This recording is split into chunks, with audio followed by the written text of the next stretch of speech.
Moodz616 sucks fucking dick. What a fucking asshole, man. I met him at Wasteland. Fucking dickhead. Goddamn. Fuck him, man. Fuck. It looks. A tisket, a tasket, a bloody basket.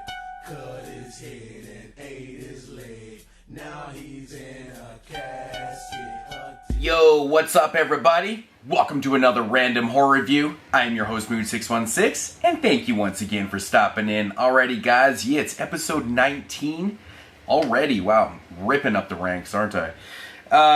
For episode 19, I got another one here from Artsploitation Films, and I do believe this one comes out on June 16th.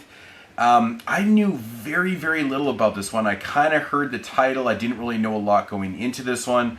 So this was really just kind of going in super blind. So, but yeah, this is brand new. It originally came out, I believe, in 2013. I think it was like on the festival circuit or something rather.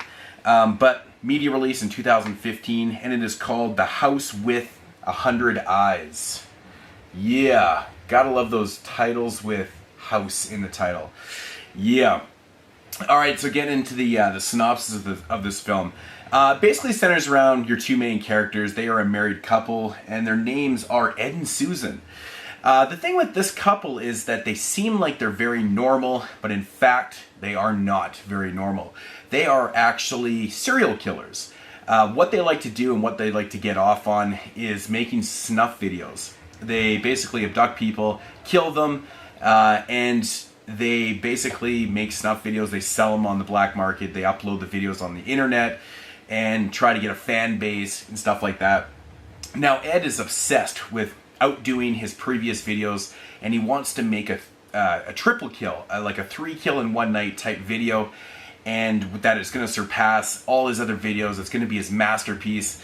And of course, the wife is along for the ride. And yeah, so basically, they go out and they try to get some victims and yeah, to make their home videos and stuff like that. Of course, it doesn't go as planned, and all hell and carnage ensues, and you've got, you know, I'll leave it right there.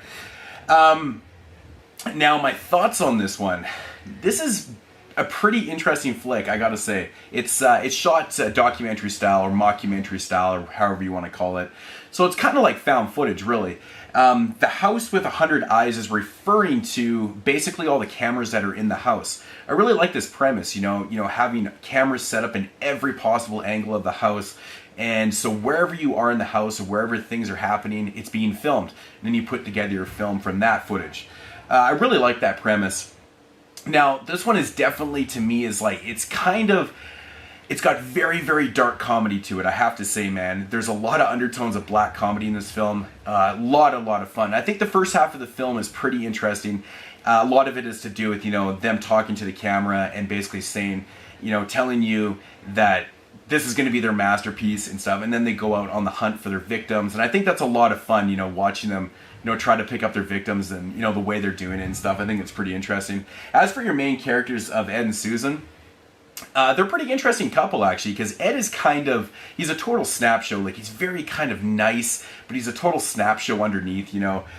Susan is kind of your typical old school wife. You know, she's very obedient, but, you know, she also has her own agendas that Ed doesn't like also. I won't give those away and stuff. She's kind of interesting that way, but they make up a very interesting duo in the film. This one is driven by a lot of fun in this film. It only runs about 76 minutes, so it gets into the story right away. I think the first half of the film is a lot of fun. You know, like I said, with, you know, them picking up their victims and showcasing and how they do it and where they go and how they do it and stuff. Definitely a lot of fun. The second half of the film is where all the carnage ensues.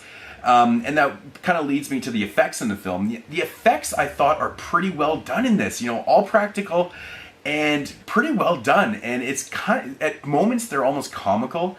But it's really kind of nasty and really kind of surprised me at how good the effects were. So that was very enjoyable. It didn't, you know, at first I thought maybe there's going to be a little bit of CG, and you know how much I hate CG in these type of found footage, mockumentary, documentary style films. I find it just has no place because they're supposed to be real. You know, like, it's supposed to be kind of real at times, and you know, you just can't have that CG in there. But no, the effects were really well done. Some brutal moments in this too, really, really brutal stuff.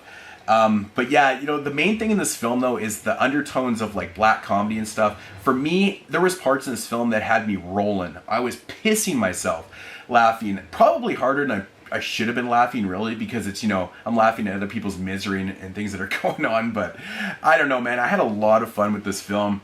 I think it's just a really fun and interesting film that when it first started, I wasn't really too sure on where it was going to go and how it was going to, you know, end up and stuff. But no, I had a lot of fun with this. Yeah, just a lot better than it probably should have been, really. But yeah, you know, I really like the premise of the cameras throughout the house. I think that's a brilliant premise that, you know, hasn't really been done a whole lot. But I did have minor problems with it, though, I have to say. There is certain camera angles that definitely would not be set up like that. You know, they have these cameras all set up all over the house and stuff, and you probably have it set up for a lot of wide shots. To me, there was a couple shots where the cameras are pointed right at the ground on that perfect spot. I really, really highly doubt that those would be set up like that. But, you know, little minor plot holes with the camera angles and stuff like that. Not a big deal. The acting overall in this film, very well done. I think the couple was awesome. I think they were great. Fuck, man. There's this one part where he's showing off his murder bag. Basically, it's just a bag of where, you know, just showing the audience what he has in his murder bag, you know, all the tools and stuff. It fucking had me rolling, man. I was pissing myself. So I really liked the acting, thought it fit. And even all the victims and stuff, I thought they did a really good job too. Or the potential victims, I should say. Or the victims. I'm not going to give anything away. Yeah, The House with 100 Eyes, pretty cool film, man. It really did do a lot for me. I thought it was a lot of fun. And if I had to rate this one, I'm probably going to give it a solid 7.5. No, I'm going to give it, 7.5 out of 10. 7.5 out of 10. You know, I think the length of the movie was actually a perfect length, though. I think it was really good for the length. So, but yeah, I think I've rambled on enough about this one. Had a lot of fun with this one. Artsploitation, very, very cool company.